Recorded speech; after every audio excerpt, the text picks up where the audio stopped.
ओए कैसे तुम सारे के सारे, स्वागत है तुम लोगों का मेरे इस नए वीडियो के अंदर। थोड़ी सी लेट है, चलो ठीक है, लेकिन हाँ ये वीडियो सातों के ऊपर है तो भाई ये बहुत मजेदार चैप्टर है। तो शुरू करते हैं भाई। चैप्टर के शुरुआत में हम देखते हैं सिमाडा को जो कि उठाता है उसी नोटबुक को और उसको पढ़ता है और फिर वो जाके देखता है मिक्की को और वहीं पे हम मिक्की और नाओको को देखते हैं जो कि बहस कर रहे हैं। अब मिक्की कहती है कि नाओको आखिर तुम खुद को समझती क्या हो जो तुम खुद को और सोया को अंदर लॉक करके बैठी हो, जिसपे कि नाओको कहती है मैं खुद को लॉक करके नहीं बैठी, मैं बस उन लोगों को अंदर आने की अनुमति नहीं दे रही हूँ जिनको अंदर आने का कोई हक नहीं है। वो निशिमिया की बात कर रही है, लेकिन मिक्की कहती है कि तुम कितनी पैथेटिक हो यार, तुम ऐसा इसलिए कर रही हो क्योंकि सोया तुम्हारी तरफ देखता नहीं है और तुम्हारे पास कोई हक नहीं है इस तरीके से अहंकार दिखाने का। अब ये सारी चीजों के बीच में सोया की मॉम भी आ जाती है और वहाँ पे मिक्की उनको बता देती है कि मैम ये आपका बेटे को अंदर लेके बैठी है वगैरह वगैरह। और सोया की मॉम कहती है कि मुझे तोमोहिरो ने सब बताया और नाओ को तोमोहिरो को ही देख रही होती है, शायद से तोमोहिरो की फील्डिंग सेट है। और सोया की मॉम कहती है तुम्हें जो करना है भाई वो करो, ये है उसका फेवरेट गाना, उसको ये जरूर सुनाना। और वो ये कह के जाने भी लगती है कि भाई चलो समर वेकेशन तो वैसे भी एंड होने वाला, तो ये तब तक के लिए ये तो तुम्हें जो करना है वो करो। और वो वहां से जाने भी लगती है ये बोल के कि अब तुम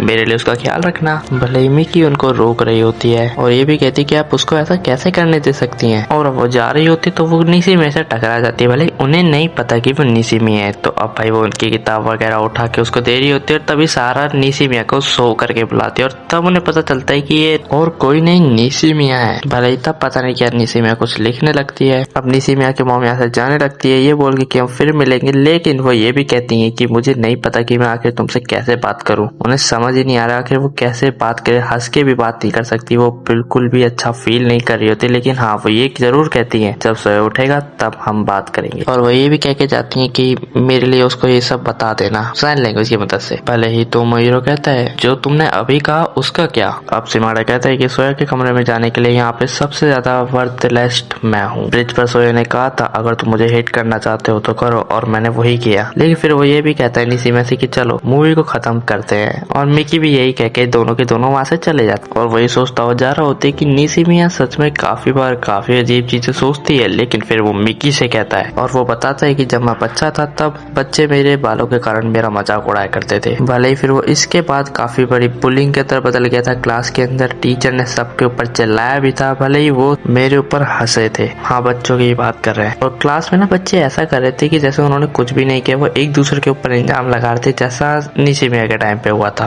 और इन चीजों का नतीजा क्या निकला, ये सारी की सारी बातें बच्चों के बीच में बड़ी ऑकवर्ड सी हो गई और फिर उन्होंने बहुत अजीबोगरीब बातें बनाना शुरू कर दिया। और फिर वो मिक्की से पूछता है क्या मुझे इन सभी चीजों के लिए गिल्टी फील होना चाहिए। भले मिक्की उसे मना करती थी कि भाई ये उन लोगों की गलती है, और फिर सिमाडा कहता है उन लोगों को भी जिन्होंने कहा कि उन्होंने कुछ नहीं किया, जिसपे मिक्की कहती है वो झूठ बोल रहे होंगे। भले इसके बाद वो कहता है कि अरे छोड़ो ये सब तो मन गढ़ंत था, जिसपे मिक्की को समझ तो नहीं आता। लेकिन फिर वो ये भी कहता है ये तो सिर्फ एक काल्पनिक सवाल था मेरा, मैं तो बस ये सोच रहा था कि लोग कितने ज्यादा स्वार्थी होते हैं। अब हमें दिखाया जाता है एक लड़का जो कि आईब्रो करके एक बंदे को बुला रहा होता है जो कि हाँ सातोशी ही है, जिसकी आईब्रोज काफी बड़ी है। तो वो क्या करता है अपनी आईब्रोज ही काट लेता है और उसकी मॉम ने भी ये देख के बोला था कि आखिर ये इसने क्या कर लिया। लेकिन फिर वही बंदा कहता है कि भाई किसी को तेरी आईब्रोज की नहीं पड़ी थी। और भाई ये सुन के तो भाई बंदा रो देता है। उसकी मॉम भी पूछता है कि बात क्या है। लेकिन काफी समय बाद जब वो बड़ा हो जाता है तो उसको वही दोनों बंदे मिलते हैं जो कहते हैं काफी समय बाद मिल रहे हैं, ये तो सातोशी है। और लड़की ये भी कहती है कि अभी भी तुम्हारे पास काफी ज्यादा थिक आईब्रोज है। अब सातोशी देखता है उस लड़की की पहले की तरफ जो कि हाँ भाई इसके अंदर एक बेबी है और वो लड़का है, वो ऐसा बोलती है। अब हमें उस बच्चे को दिखाया जाता है उसके पैदा होने के बाद उसके दोनों माँ बाप के साथ, उसके पहली बार स्कूल जाने का टाइम। और जब वो स्कूल में होता है तो वहाँ पे होता है मासीबा, सिमाडा ही होता है जो कहता है कि मैं तुम्हारा होम रूम टीचर हूँ। लेकिन तभी सिमाडा कुछ देखता है और वो कहता है कि क्या तुम दोनों को चिंता नहीं हो रही। और सिमाडा कहता है मन ही मन में कि मैं देखूंगा तुम्हारे बच्चे को बड़े होते हुए, मैं देखूंगा, मैं उसको देखना ही काफी होगा,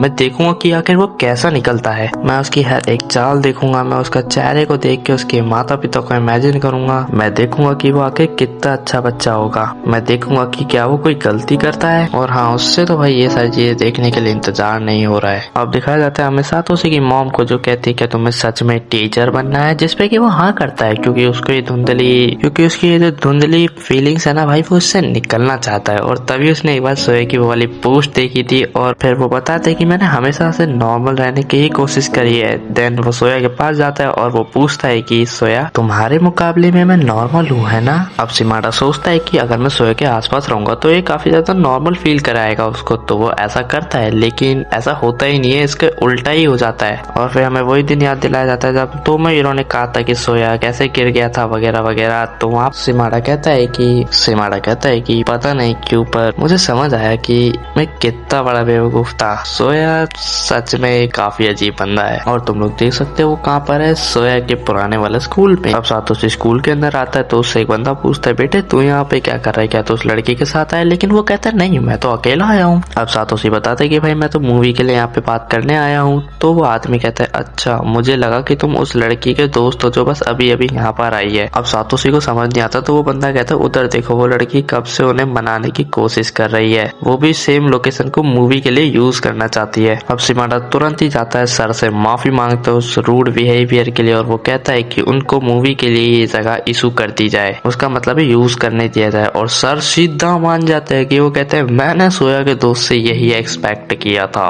तुम सच में होपलेस फूल। और इस फूल की एक अच्छी सी मुस्कान, एक प्यारी बैक स्टोरी और इस हाँ के साथ ये चैप्टर खत्म हो जाता है। तो मैं चलता हूँ, तुम लोग अपना ख्याल रखना, फिर मिलेंगे।